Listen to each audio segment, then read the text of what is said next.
Assalamualaikum warahmatullahi wabarakatuh. Perkenalkan, kami dari kelompok 7 ingin menerangkan penjelasan tentang penyakit glaukoma.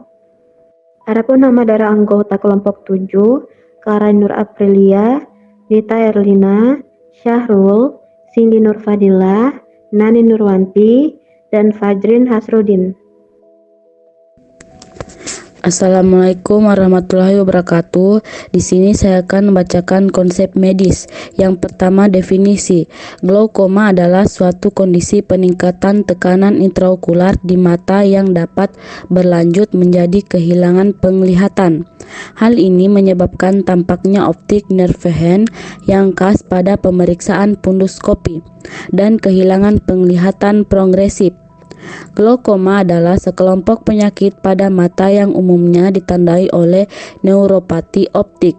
Hal ini terjadi akibat degenerasi sel ganglion retina dan lapisan serat saraf retina, sehingga terjadi perubahan pada kepala saraf retina. Generasi ini menyebabkan pencengungan atau cuping pada diskus optikus yang pada akhirnya akan membatasi bidang visual dan terjadi kebutaan. World Health Organization atau WHO menyatakan glaukoma merupakan penyebab utama kedua kebutaan di seluruh dunia setelah katarak. Yang kedua, etiologi. Saat ini etiologi pasti dari glaukoma tidak diketahui, tetapi ada korelasi yang jelas dengan peningkatan tekanan mata pada sebagian besar kasus POAG. Ada beberapa subset glaukoma sudut terbuka, yaitu glaukoma sudut terbuka juvenili dan glaukoma tegangan rendah atau tegangan normal.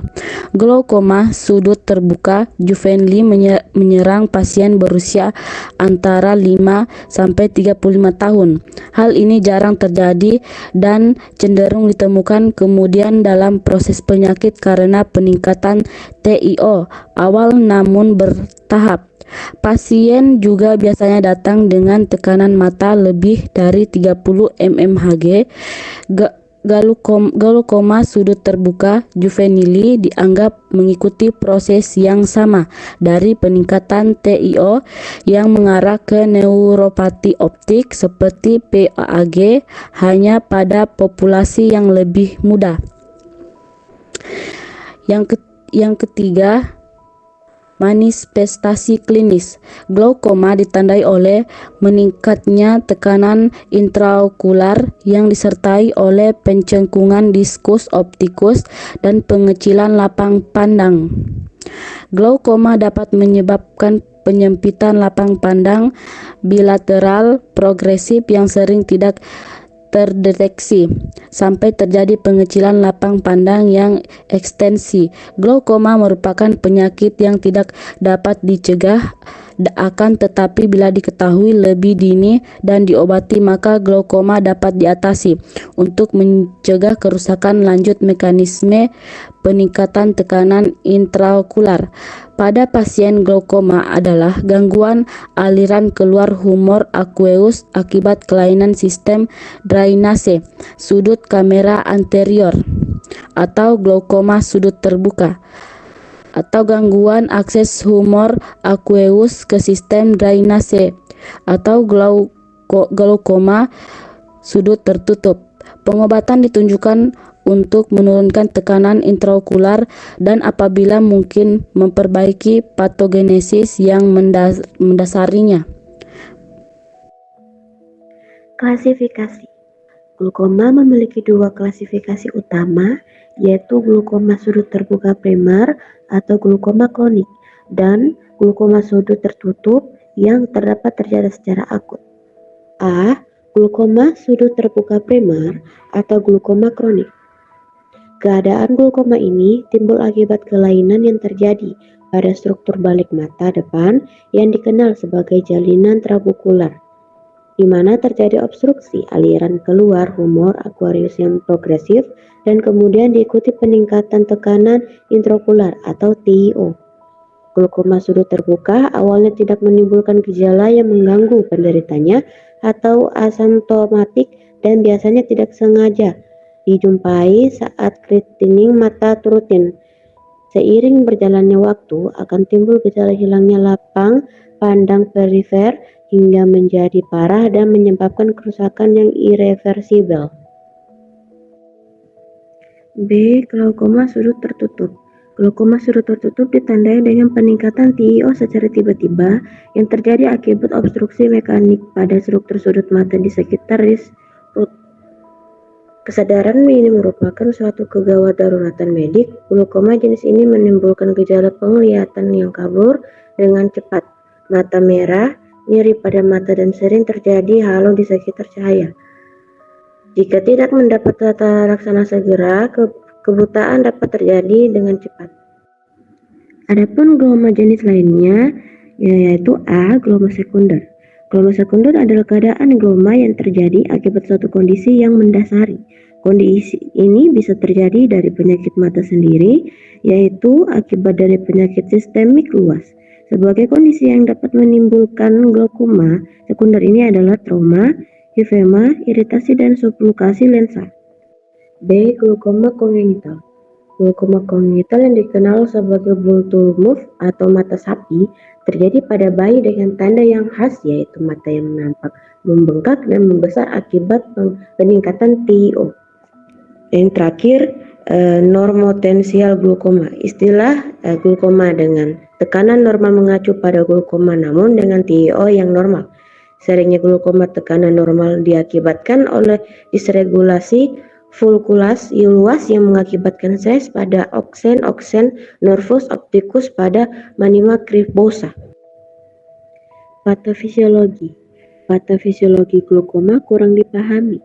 Meskipun tingkat TiO tampaknya berhubungan dengan kematian sel saraf ganglion retina, serabut saraf pada diskus opticus keluar dari mata bagian posterior melalui lubang di sklera yang ditempati oleh struktur seperti jaring yang disebut lamina fibrosa, yang diperkirakan mempertahankan gradien tekanan antara bagian dalam mata dan jaringan di sekitarnya.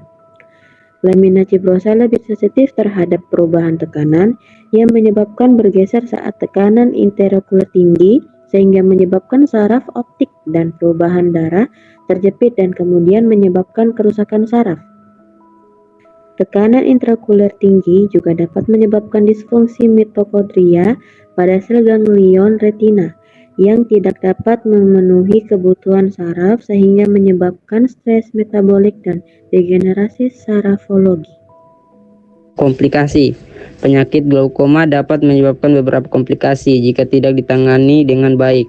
Adapun komplikasi yang dapat terjadi diantaranya sinekia anterior, posterior, di mana iris perifer melekat pada jalinan dapat menghambat aliran cairan mata keluar, katarak, dan atrofi retina serta nervus opticus. Ketujuh, penata laksanaan. Penata laksanaan glaukoma khususnya subkategori yang memiliki TiO tinggi. Tujuan utama terapi glaukoma adalah untuk memperlambat kerusakan visual sehingga pasien tidak mengalami gejala penyakit selama hidupnya. Penata laksanaan glaukoma disesuaikan dengan jenis dan tingkat keparahan tertentu. Glaukoma sudut terbuka umumnya dikelola pada awalnya dengan obat-obatan untuk menurunkan tekanan mata. Pengobatan termasuk analog, prostaglandin, beta blocker, penghambat karbonat, anhidarsi, agnosis alfa 2, agen miotik, dan penghambat roknesa, dan obat-obatan donor oksida nitrat. Yang kedelapan adalah pemeriksaan diagnostik. Diagnosis utama glaukoma adalah pemeriksaan fundoskopi, diskus optikus, dan lapisan serabut saraf retinal. Perubahan glaukoma disebabkan oleh hilangnya jaringan di tepi neuroretinal dan pembesaran optik nerve expansion. Ketidaksesuaian non-fisiologis antara optik nervi dan expansion di kedua mata. Pendarahan di tepi cakram optik. Penipisan lapisan serat saraf retina dan atrofi jaringan parapiler atau zona beta. Teknik morfometri dilakukan pemeriksaan kuantitatif dan cakram optik dalam pengukuran lapisan saraf retinal dan tepi neuroretinal dengan optikal tomografi atau OCT, pemeriksaan objektif atau fotografi cakram optik, pengukuran metrik optik nervi, heat, dan ketebalan lapisan serabut saraf retinal. Misalnya dengan OCT harusnya dilakukan pada pemeriksaan awal dan sangat penting dilakukan untuk menilai proses penyakit.